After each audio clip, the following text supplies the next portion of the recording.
Hi friends, welcome to shine India online classes. ఈ వీడియోలో మనం డిస్కస్ చేయబోయే అంశము తెలంగాణ రాష్ట్రానికి సంబంధించి సోషియాలజీ సిలబస్. సమాజ శాస్త్రంలో పేర్కొన్న అంశాలు ఏంటి? ముఖ్యంగా తెలంగాణ రాష్ట్రం ఏర్పడిన తర్వాత 2014 సంవత్సరం జూన్ 2వ తేదీన తెలంగాణ రాష్ట్ర ఏర్పాటును మనందరము చూసాము. ఆ తర్వాత తెలంగాణ రాష్ట్రంలో జరగబోయే పోటీ పరీక్షలను దృష్టిలో ఉంచుకొని, కాంపిటేటివ్ ఎగ్జామినేషన్ దృష్టిలో ఉంచుకొని Telangana state public service commission వారు ప్రొఫెసర్ హరగోపాల్ సార్ ఆధ్వర్యంలో ఒక సిలబస్ కమిటీని వేయడం జరిగింది.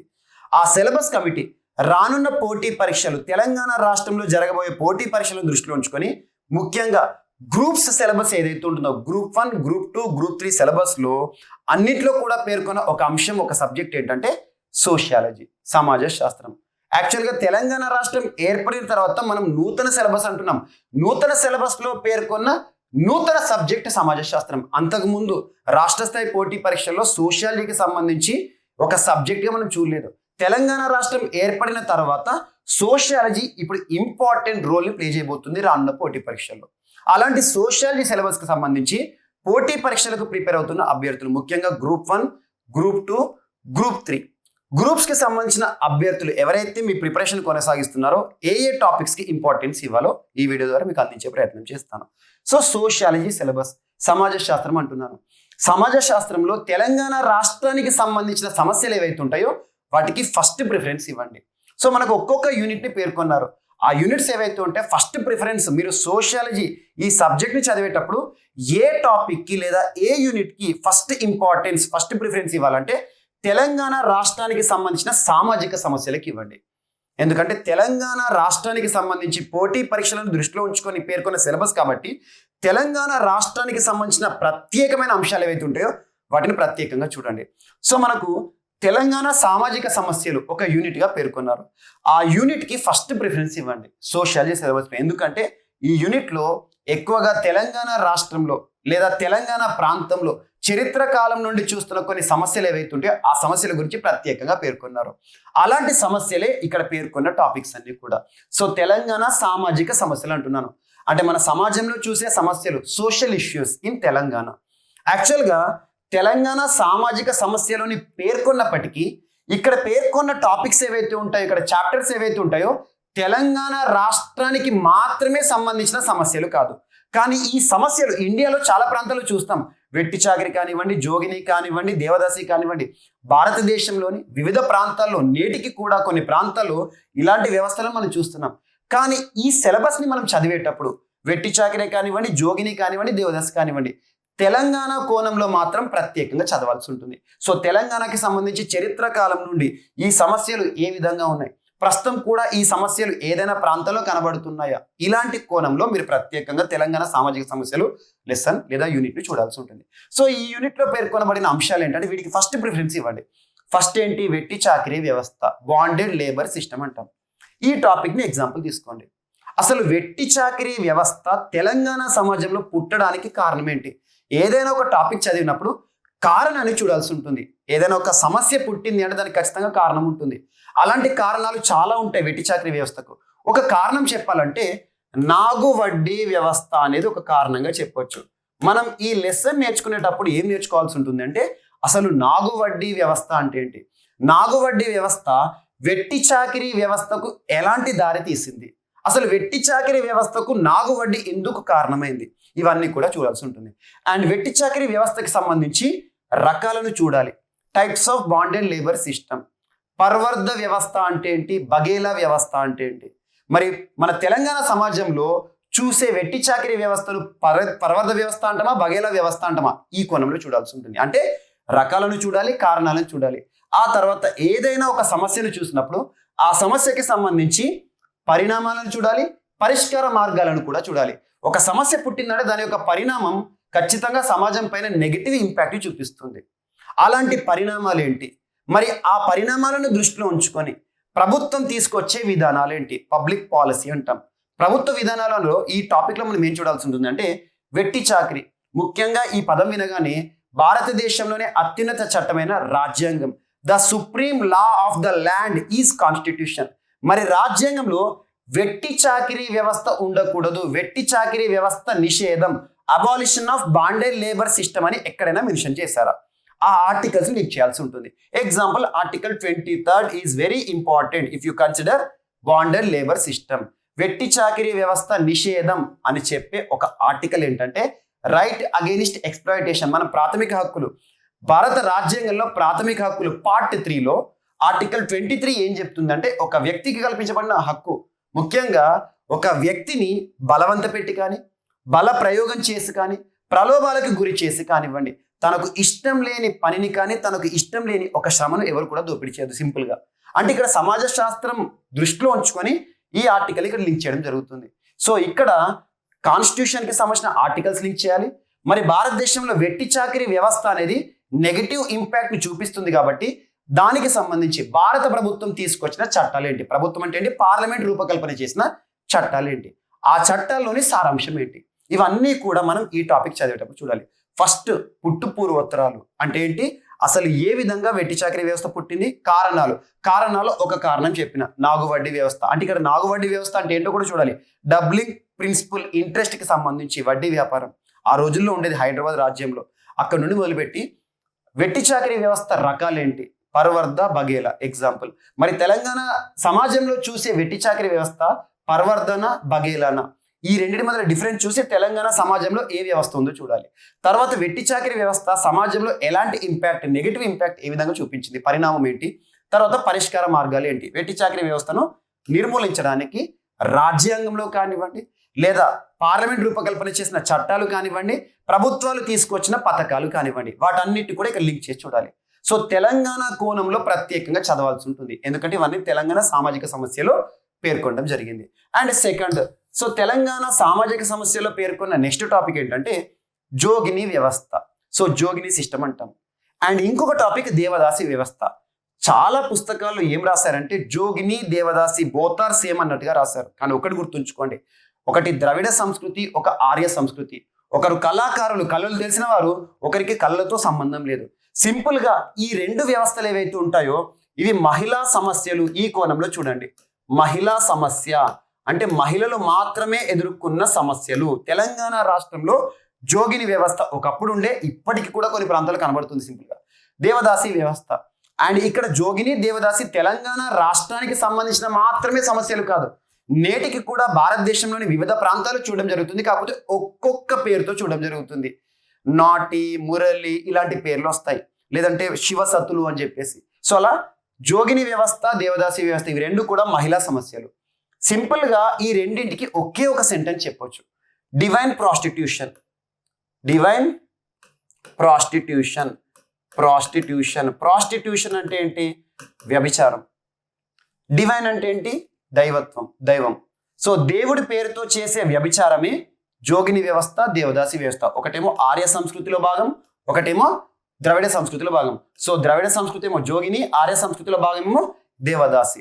సో వీటి మధ్యలో డిఫరెన్సెస్ ఇంపార్టెంట్. ముఖ్యంగా గ్రూప్ 1 లాంటి పోటీ పరీక్షలో జోగిని వ్యవస్థకి, దేవదాసి వ్యవస్థకి మధ్యలో తేడాలు ఏంటి అంటారు, differences between jogini system and devadasi system. And జోగిని అనే పదం ఏ విధంగా పుట్టింది, అండ్ జోగినికి సంబంధించి సమస్య, మహిళా సమస్య అంటున్నారు కదా, సో మహిళలు ఏ రకంగా ఇబ్బందులు పడ్డారు, అండ్ జోగిని వ్యవస్థ కానివ్వండి, దేవదాసి వ్యవస్థ కానివ్వండి, ఈ వ్యవస్థలను నిర్మూలించడానికి పాల్పడిన వ్యక్తులు. సో జోగిని వ్యవస్థ నిర్మూలన కోసం పోరాటాలు చేసిన, ఉద్యమాలు చేసిన వ్యక్తులు ఎవరు? ఎగ్జాంపుల్ కుముద్బిన్ జోషి ఇటీవల మరణించారు. తన యొక్క పాత్ర ఏంటి జోగిని వ్యవస్థ విషయంలో. అండ్ చెల్లి నిలయం అని చెప్పేసి నిజామాబాద్లో ఒకటి ఉంది, చెల్లి నిలయం, దాని యొక్క పాత్ర ఏంటి, ఎవరు స్థాపించారు, ఇలాంటి అంశాలను చూడాలి. అండ్ దీనికి సంబంధించి రాజ్యాంగంలో ఏదైనా ప్రకరణ జోగిని వ్యవస్థ, దేవదాసి వ్యవస్థ నిర్మూలన గురించి ఇండైరెక్ట్ గా కానీ డైరెక్ట్ గా కానీ ప్రస్తావిస్తుందా, అది కూడా article 23rd article of Indian constitution, the supreme law of the land. ఆ తర్వాత జోగిని వ్యవస్థ నిర్మూలన కోసం ప్రభుత్వాలు లేదా పార్లమెంట్ లేదా చట్టసభలు తీసుకొచ్చిన చట్టాలు ఏంటి, ఈ రెండింటిని ఒకే కోణంలో చదవండి. కాకపోతే డిఫరెన్సెస్ చూడండి ఇంపార్టెంట్. అండ్ ఒక్కొక్క పేరు, ఒక్కొక్క ప్రాంతంలో జోగిని వ్యవస్థకు భారతదేశంలోని ఒక్కొక్క రాష్ట్రంలో ఏ పేరుతో పిలుస్తారు, ఇది ఇంపార్టెంట్.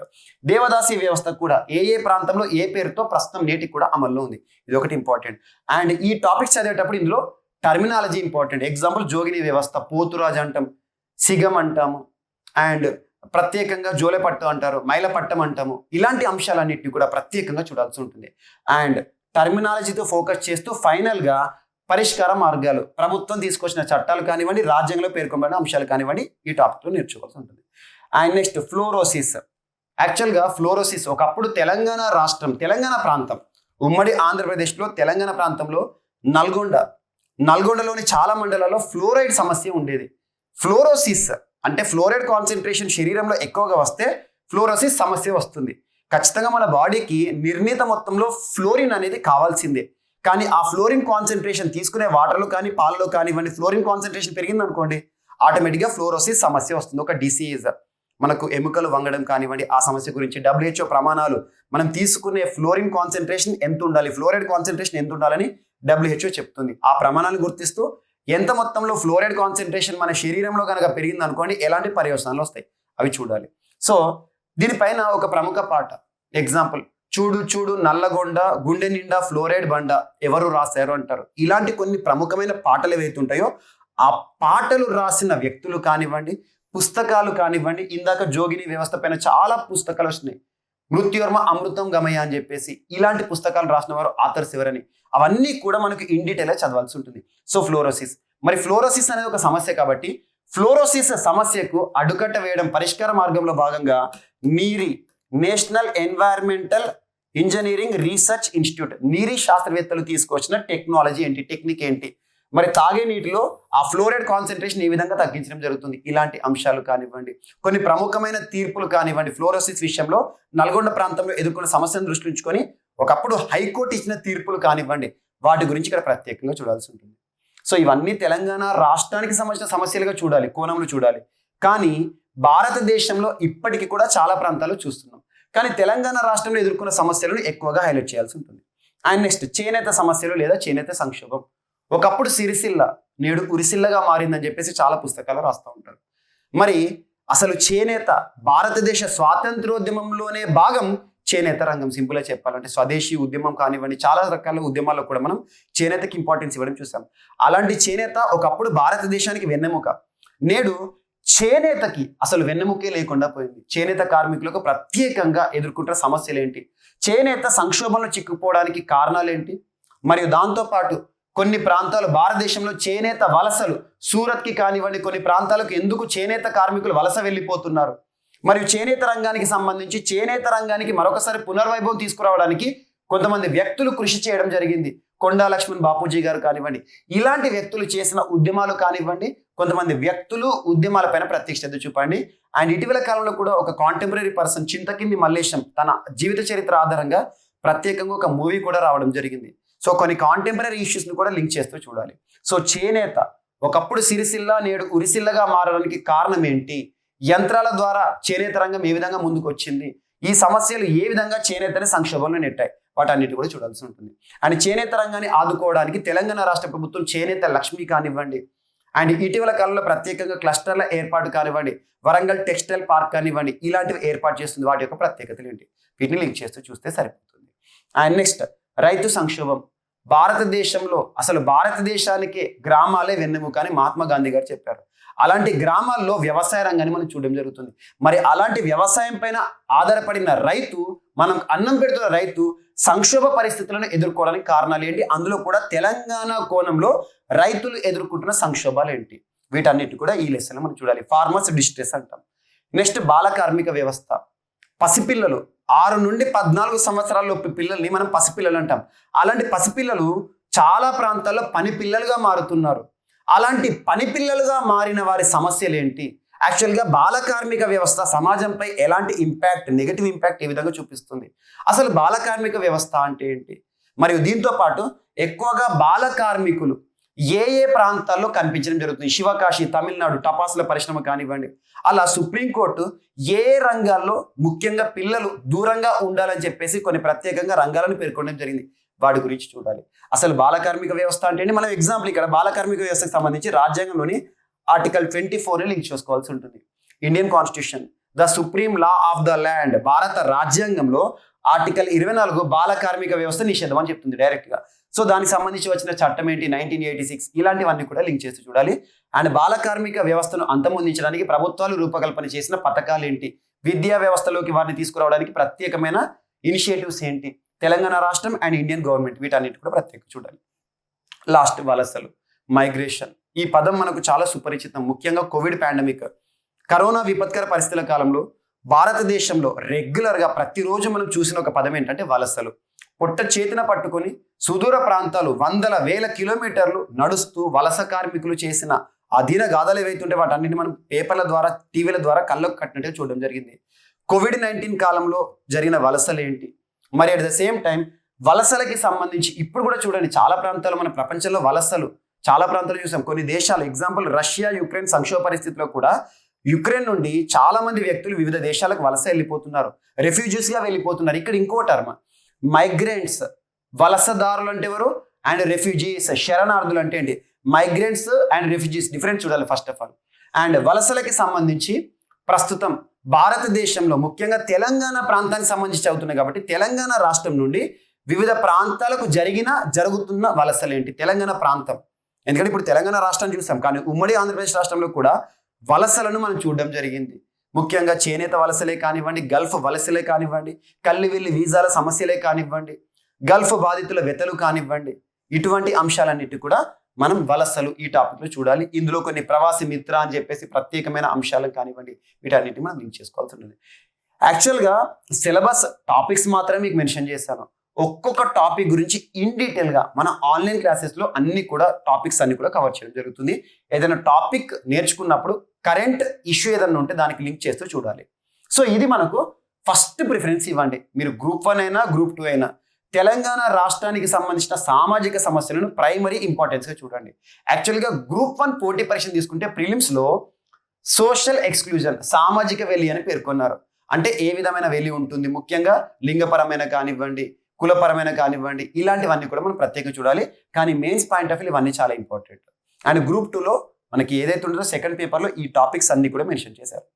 అండ్ నెక్స్ట్ ప్రభుత్వ విధానం అండ్ సంక్షేమం, public policy and welfare mechanism. అంటే ప్రభుత్వం కొన్ని ప్రత్యేకమైన వర్గాలకు చేస్తున్న ప్రత్యేకమైన సంరక్షణ లేదా సంక్షేమ చర్యలు ఏంటి, సంక్షేమ కార్యక్రమాలు ఏంటి. ఇందులో ఒక్కొక్క వర్గం, షెడ్యూల్డ్ కులాల సంక్షేమం అంటే ఎస్సీ, షెడ్యూల్డ్ కులాలకి సంబంధించి ప్రభుత్వం అంటే ఎస్సీలకి సంబంధించి ప్రభుత్వం తీసుకువచ్చిన పథకాలు కానివ్వండి, వారికి సంబంధించిన చట్టాలు కానివ్వండి, చట్టాలు ఏదైనా ఒక టాపిక్ వెల్ఫేర్ మెకానిజంలో మనం ఏం చూడాలంటే ఫస్ట్ రాజ్యాంగం పైన ఫోకస్ చేయాలి. రాజ్యాంగంలోని కొన్ని ఆర్టికల్స్ ఉంటాయి. అంటే ఎస్సీ వెల్ఫేర్కి సంబంధించి మన రాజ్యాంగంలో ఏ ప్రకరణలు పేర్కొన్నారు. ఎగ్జాంపుల్ ఆర్టికల్ 14 కానివ్వండి, అందరూ సమానమే. Article 17 abolition of untouchability, and article 23 అదేంటి right against exploitation. And at the same time మన రాజ్యాంగంలో ఎస్సీలకి సంబంధించిన అంశాలు, రిజర్వేషన్లు ఏ ప్రకరణలో అయితే పేర్కొన్నారో వాటన్నిటిని కూడా ఇక్కడ మనం చూడాల్సి ఉంటుంది. సెకండ్ ఎస్సీ వెల్ఫేర్కి సంబంధించి ఎగ్జాంపుల్ ఆర్టికల్ 17 ఉంది, అంటరానితనం నిషేధం అని మాత్రమే రాజ్యాంగం పేర్కొంది. మరి ఎవరైనా అంటరానితనం ఆధారంగా ఎవరైనా కూడా అంటరానితనాన్ని అమలు చేశారనుకోండి, అస్పృశ్యతకు ఎవరైనా గురి చేశారనుకోండి, మరి అలాంటి వ్యక్తి, ఆ తప్పు చేసిన వ్యక్తి ఎలాంటి శిక్షణ అనుభవిస్తారని రాజ్యాంగంలో పేర్కొలేదు. మరి ఆర్టికల్ 17 అమలు చేయడానికి భారత ప్రభుత్వం తీసుకొచ్చిన చట్టం ఎగ్జాంపుల్ 1955 కానివ్వండి, అంటరానితనం నిషేధ చట్టం. ఆ తర్వాత 1976 పౌర హక్కుల రక్షణ చట్టం, protection of civil rights. And last మనకు 1989 SC ST prevention of atrocities, అస్పృశ్యత నివారణ చట్టం. చట్టాలను పేర్కొనాలి. అండ్ ఎస్సీ వెల్ఫేర్కి సంబంధించి కొన్ని ఇంపార్టెంట్ స్కీమ్స్ తెలంగాణ రాష్ట్రానికి సంబంధించి అయినా లేదంటే యూనియన్ గవర్నమెంట్ తీసుకొచ్చిన స్కీమ్స్ అయినా చూడాలి. అలా ఎస్సీలకి సంబంధించి వెనుకబడిన బ్యాక్వర్డ్ క్లాసెస్, యాక్చువల్గా ఆర్టికల్స్ అందరికి కూడా కామన్గా ఉంటాయి. కామన్ ఆర్టికల్స్ అన్ని ఒక దగ్గర గుర్తుంచుకోండి. బ్యాక్వర్డ్ క్లాసెస్కి సంబంధించి కూడా ఆర్టికల్ 14 ఉంటుంది. సో అలా ఏవైతే కామన్ ఆర్టికల్స్ ఉంటాయో ఒక దగ్గర టేబులర్ ఫామ్లో చూసుకోండి. వెనుకబడిన వర్గాలకు సంబంధించి రాజ్యాంగంలో పేర్కొనబడిన ఆర్టికల్స్ ఏంటి, ప్రభుత్వం రూపకల్పన చేసిన పథకాలు ఏంటి, వీరికి సంబంధించిన చట్టాలు ఏంటి, కమిషన్స్ కానీ వారి వెల్ఫేర్కి సంబంధించిన ఇటీవల కాలంలో వార్తలు వచ్చిన అంశాలు ఏంటి, వాటన్ని లింక్ చేసుకోవాలి. అండ్ మైనారిటీలు భారతదేశంలో అదర్ దాన్ హిందూస్ అంటే 2011 సెన్సెస్ 2011 జనగణన ఆధారంగా 2011 జనాభా లెక్కల ప్రకారం భారతదేశంలో ప్రతి 100 మందిని కన్సిడర్ చేస్తే 79.2 లేదంటే 80% in India the Indians are Hindus. అంటే భారతదేశంలో ఉన్న భారతీయుల్లో 80 మంది, ప్రతి 100లో 80 మంది హిందువులే. వారు కాకుండా మీ వివిధ మతాల వారు ఉన్నారు కదా. ఎగ్జాంపుల్ ఇస్లాం మతాన్ని అనుసరించే వారు ఉన్నారు, క్రిస్టియన్స్ అండ్ సిక్, బౌద్ధ, జైన్, పార్సీ ఆర్ జొరాస్ట్రియన్. ఈ 6 మతాలు ఏవైతే ఉంటాయో మైనారిటీ హోదాతో ఉన్న మతాలు భారతదేశంలో. అంటే మైనారిటీలు అనగానే చాలా మంది ముస్లింలు అని అంటారు, కానీ ముస్లిమ్స్ కాదు. మైనారిటీలు అంటే పర్ఫెక్ట్ డెఫినేషన్ ఏంటంటే other than Hindus all are minorities in India. Hindu మతాన్ని అనుసరించేవారు కాకుండా వివిధ మతాలను అనుసరించేవారు అందరూ కూడా మైనారిటీలే. ఎందుకంటే హిందువులు మెజారిటీలు, మిగతా వాళ్ళు మైనారిటీలు. సో మైనారిటీలకు సంబంధించి రాజ్యాంగం కల్పిస్తున్న ప్రత్యేకమైన హక్కులేంటి? ప్రాథమిక హక్కుల్లో ఆర్టికల్ 29, ఆర్టికల్ 30ని ప్రత్యేకంగా చూడాలి.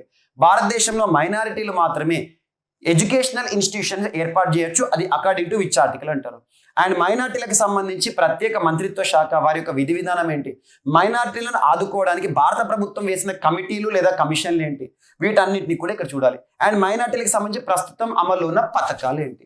వీటిని ప్రత్యేకంగా చూడాల్సి ఉంటుంది. పథకాలు, చట్టాలు, రాజ్యాంగ ప్రకరణలు, ఇవే ఇంపార్టెన్స్ ఇవ్వండి ఏ టాపిక్ అయినా. మహిళా సంక్షేమం. భారతదేశంలో మహిళలకి సంబంధించి ముఖ్యంగా సోషియాలజీ సిలబస్ మీరు గమనిస్తే అన్ని యూనిట్స్లో మహిళలకి సంబంధించిన అంశాలు పేర్కొన్నారు. కానీ మనం మహిళ గురించి నేర్చుకునేటప్పుడు చరిత్ర కాలంలో మహిళ ఎదుర్కొన్న సమస్యలు ఏంటి, ఆ సమస్య నుండి పుట్టిన ఉద్యమాలు ఏంటి, అండ్ హింసలు ఏంటి, మరియు మహిళలను ఆదుకోవడానికి ప్రభుత్వాలు తీసుకొచ్చిన విధానాలు ఏంటి, వాటన్నిటి కూడా కలిపి చదువుకుంటే సరిపోతుంది. సో మహిళలకు సంబంధించి అత్యున్నత చట్టమైన రాజ్యాంగంలో ఏ ప్రకరణలను పేర్కొన్నారు? అలా మహిళలకు సంబంధించి ఆల్మోస్ట్ ఒక 20 ఆర్టికల్స్ ఉంటాయి. ఆర్టికల్ 14, ఆర్టికల్ 15 క్లాస్ 3, ఆర్టికల్ 16 కానివ్వండి, ఆర్టికల్ 23 కానివ్వండి. సో అలా మహిళలకి సంబంధించి ప్రత్యేకంగా రాజ్యాంగంలో ఆర్టికల్ 42 కానివ్వండి, ఆర్టికల్ 39A, ఆర్టికల్ 39D మహిళలకి సంబంధించి ఎక్స్క్లూజివ్గా ప్రత్యేకంగా వారిని సంరక్షించే రాజ్యాంగ ప్రకరణలు ఏంటి, మరియు పార్లమెంట్ రూపకల్పన చేసిన చట్టాలేంటి, ప్రభుత్వాలు తీసుకొచ్చిన విధానాలు, పథకాలు ఏంటి, కేంద్ర ప్రభుత్వం అండ్ రాష్ట్ర ప్రభుత్వం సంబంధించి ఇంపార్టెంట్స్ మాత్రం చూడండి. పథకాల గురించి చదవాలంటే అదే ఒక పెద్ద సెషన్ అయిపోతుంది, కానీ కొన్ని ఇంపార్టెంట్ కాంటెంపరీ ఉన్నాయి మాత్రం ఇంపార్టెన్స్ ఇస్తే చూడాల్సి ఉంటుంది. అండ్ నెక్స్ట్ బాలల సంక్షేమం, చైల్డ్ వెల్ఫేర్. సో చైల్డ్ వెల్ఫేర్కి సంబంధించి భారతదేశంలో చిన్న పిల్లలు ఎవరైతే ఉంటారో బాలల సంక్షేమంలో భాగంగా ఏ ప్రకరణలు రాజ్యాంగంలో ఉన్నాయి? ఎగ్జాంపుల్ ఆర్టికల్ 21A చాలా ఇంపార్టెంట్, అండ్ ఆర్టికల్ 45 కానివ్వండి, ఆర్టికల్ 51A క్లాస్ K కానివ్వండి. ఇది ప్రాథమిక విధులు, ఇది ఆదేశిక సూత్రాలు, ఇది ప్రాథమిక హక్కు. ఇలాంటి ఆర్టికల్స్ లింక్ చేయాల్సి ఉంటుంది. And at the same time బాలలకి సంబంధించి ప్రస్తుతం కొన్ని ఆపరేషన్స్ ఉన్నాయి. అలాంటి ఆపరేషన్ ముస్కాన్ కానివ్వండి, ఆపరేషన్ మిలాప్ కానివ్వండి, ఆపరేషన్ స్మైల్ కానివ్వండి, ఇటువంటి వాటిని లింక్ చేస్తూ చూడాల్సి ఉంటుంది. అండ్ బాలలకి సంబంధించి ప్రస్తుతం భారతదేశంలో పనిచేస్తున్న ఒక చట్టబద్ధ సంస్థ, మహిళలకు సంబంధించి భారతదేశంలో పనిచేస్తున్న కమిషన్, చట్టబద్ధ సంస్థ, జాతీయ మహిళా కమిషన్ అండ్ జాతీయ బాలల కమిషన్. వీటి గురించి ప్రత్యేకంగా చూడాల్సి ఉంటుంది. అండ్ నెక్స్ట్ గిరిజనులు, ట్రైబల్ వెల్ఫేర్. ఇక్కడ గిరిజనుల గురించి నేర్చుకునేటప్పుడు ఎస్సీ అండ్ ఎస్టీ డిఫరెన్సెస్ ప్రస్తుతం చూడండి. ఫస్ట్ ఎస్సీ ఎస్టీ మధ్యలో డిఫరెన్సెస్ చూడండి, ఆ తర్వాత ఎస్సీ వెల్ఫేర్ని ఎస్టీ వెల్ఫేర్ని కలిపి చదవండి. ఎందుకంటే almost all the articles are same for ఎస్సీస్ అండ్ ఎస్టీస్. అండ్ పథకాలు కూడా వీరిద్దరికి కూడా ఆల్మోస్ట్ సేమ్గా అమల్లో ఉంటాయి. అండ్ చట్టాలు కానివ్వండి, కానీ ఎస్టీల విషయంలో కొన్ని ప్రత్యేకమైన హక్కులు ఉంటాయి, ప్రత్యేకమైన రక్షణలు ఉంటాయి. మన రాజ్యాంగంలో షెడ్యూల్లోనే షెడ్యూల్ 5 కానివ్వండి, షెడ్యూల్ 6 కానివ్వండి ప్రత్యేకంగా షెడ్యూల్డ్ ఏరియాల గురించి చెప్తుంది.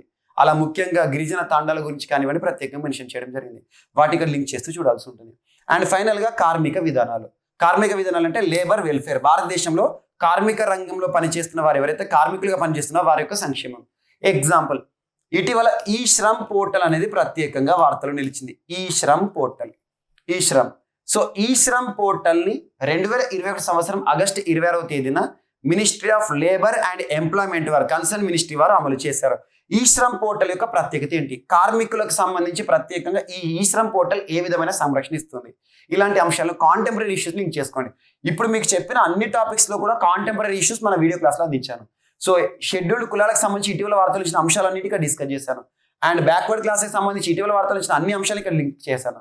అండ్ మైనారిటీలకు సంబంధించి కానివ్వండి, హునర్ హాత్ ఇలాంటి ప్రోగ్రామ్స్, అండ్ మహిళల సంక్షేమానికి సంబంధించి ఇటీవల వార్తలు ఇచ్చిన డిఫరెంట్ ఆపరేషన్స్ కానివ్వండి, మహిళలకు సంబంధించి ప్రత్యేకమైన ప్రోగ్రామ్స్ తేజస్విని కానివ్వండి, and pink protection project of Kerala కానివ్వండి, and at the same time Telangana రాష్ట్రానికి సంబంధించిన షీ టీమ్స్ కానివ్వండి, ఇటువంటి లింక్ చేయాల్సి ఉంటుంది. ఎప్పుడైనా కాంటెంపరీ టాపిక్స్ని ఈ టాపిక్స్కి లింక్ చేయండి. స్టాటిక్ డేటాని డైనమిక్ డేటాతో లింక్ చేస్తూ చదివితే ఎగ్జామినేషన్లో ఎక్కువ మార్కులు వచ్చే ఆస్కారం ఉంటుంది. సో ఇవి మనకు సెకండ్ ప్రిఫరెన్స్ ఇవ్వండి. తెలంగాణ సోషల్ సంబంధించి ఈ టాపిక్ చదవండి. అండ్ థర్డ్ ప్రిఫరెన్స్ సామాజిక అసమానతలు వెలి. ఈ లెసన్ పేరే సామాజిక సమస్యలు, అంటే సోషల్ ఇష్యూస్. భారతదేశం మొత్తంలో కూడా కొన్ని సామాజిక సమస్యలు ఉన్నాయి. ఆ సామాజిక అసమానతలు వెలిలో ముఖ్యంగా ఏం చూడాలంటే కులతత్వం. కులం వేరు, కులతత్వం వేరు. కానీ ఈ టాపిక్ చదివేటప్పుడు రెండు అంశాలు లింక్ చేసుకొని చదివారు అనుకోండి, కులం అనేది మనం ఆచరించే విధానం. యాక్చువల్గా కులతత్వం ఏంటంటే తత్వం, నాది మాత్రమే గొప్పది, అహం అన్నట్టు. అలాంటి కులతత్వానికి సంబంధించి జరుగుతున్న ఇంపాక్ట్ ఏంటి, సమాజం పైన కులతత్వం అనేది నెగిటివ్ ఇంపాక్ట్ ఉంటుంది. కానీ సమాజం అంతా కూడా కనిపించని కంచెలుగా విడిపోవడం జరుగుతుంది. చరిత్రలో చేసుకున్న కొన్ని కుల ఘర్షణలు ఏంటి, కారంచేడు ఘటన కానివ్వండి, రణవీర్ సేన కానివ్వండి, పూలన్ దేవి చేసిన పోరాటం దేనికి వ్యతిరేకంగా, ఠాకూర్లకు సంబంధించి తనకు జరిగిన ఘోరం ఏంటి, ఇలాంటివన్నీ కూడా మనం చూడాలి. ఎగ్జాంపుల్, ఇటీవల కాలంలో కూడా ఇప్పటికీ కూడా చాలా ప్రాంతాల్లో కులతత్వం అనేది ఎక్కువగా ప్రబలుతోంది. అలాంటి అంశాలు లింక్ చేస్తూ చూడాలి. మతతత్వం, మతం అనేది మనం ఆచరించే విధానం. కానీ మతతత్వం అంటే నా మతమే గొప్పది, నా మతానికి సంబంధించిన వ్యక్తులకు మాత్రమే అన్ని బెనిఫిట్స్ రావాలి, నా మతానికి సంబంధించిన వారు మాత్రమే అగ్రభాగాన్ని ఉండాలి సమాజంలో. ఇలాంటి నెగిటివ్ ఫీలింగ్, సింపుల్ గా మన దృష్టిలో పాజిటివ్ ఫీలింగే, కానీ నెగిటివ్, సమాజం పైన నెగిటివ్ ఇంపాక్ట్ చూపిస్తుంది. మరి మతతత్వానికి సంబంధించి తీవ్ర రూపం దాల్చినప్పుడు భారతదేశ చరిత్రలో చాలా మత ఘర్షణలు జరిగాయి. అలాంటి మత ఘర్షణలకు సంబంధించి ఇక్కడ ఎగ్జాంపుల్ అయోధ్య వివాదం కానివ్వండి, అండ్ ఇప్పటికి కూడా చాలా ప్రాంతాల్లో కూడా మనం రీసెంట్ గా చూస్తే చాలా ప్రాంతాలు, ముఖ్యంగా కుతుబ్ మినార్ వివాదాలు చిక్కుకుంది. జ్ఞానవాపి మసీదు కేసు ఉత్తరప్రదేశ్ సంబంధించి కానివ్వండి, అలాంటి కాంటెంపరీ ఇష్యూస్ ను కూడా ఈ మతతత్వం టాపిక్ కి లింక్ చేస్తూ చూడండి. అండ్ నెక్స్ట్ ప్రాంతీయ తత్వం. తత్వం అంటే అహం, నాది మాత్రమే. ప్రాంతీయ తత్వం అంటే భారతదేశంలో ఇప్పటికీ కూడా కొన్ని ప్రాంతాల పైన మక్కువ ఎక్కువై చాలా మంది కూడా నా ప్రాంతమే గొప్ప అని చెప్పేసి ప్రాంతాలుగా ప్రత్యేక రాష్ట్ర ఉద్యమాలను చేస్తున్నారు. వాటన్నిటికీ లింక్ చేసుకుంటూ చూడాలి. ప్రాంతీయవాదం ఎలాంటి పరిస్థితుల్లో ఏర్పడడం జరుగుతుంది, ప్రాంతీయవాదం అంటే ఏంటి, ప్రాంతీయవాదానికి కారణాలు ఏంటి, development is criteria, one of the criteria, ఇలాంటి అంశాలు మనం చూడాలి. అండ్ ప్రాంతీయ తత్వం అనేది మితిమీరిన దశలో దేశమే సింపుల్ గా ముక్కలుగా విడిపోవడం జరుగుతుంది. ఇలాంటివన్నీ ఇక్కడ చూడాలి. అండ్ మహిళలపై జరుగుతున్న హింస. అండ్ నెక్స్ట్ బాల కార్మిక వ్యవస్థ. బాల కార్మిక వ్యవస్థ కూడా ఆల్మోస్ట్ అన్ని టాపిక్స్ లో మెన్షన్ చేశారు. అండ్ నెక్స్ట్ మానవ అక్రమ రవాణా, హ్యూమన్ ట్రాఫికింగ్ అంటాం. మనకు 1956లో ఒక చట్టం వచ్చింది, మానవ అక్రమ రవాణా నిషేధ చట్టం.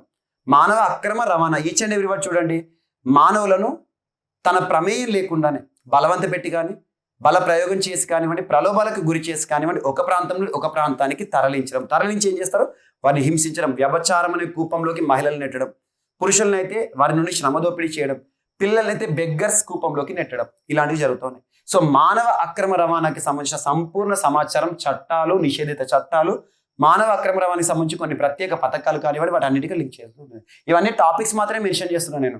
ఈ టాపిక్స్ అన్ని కూడా ఇన్ డీటెయిల్ గా మనం వీడియో రూపంలో డిస్కస్ చేయడం జరుగుతుంది.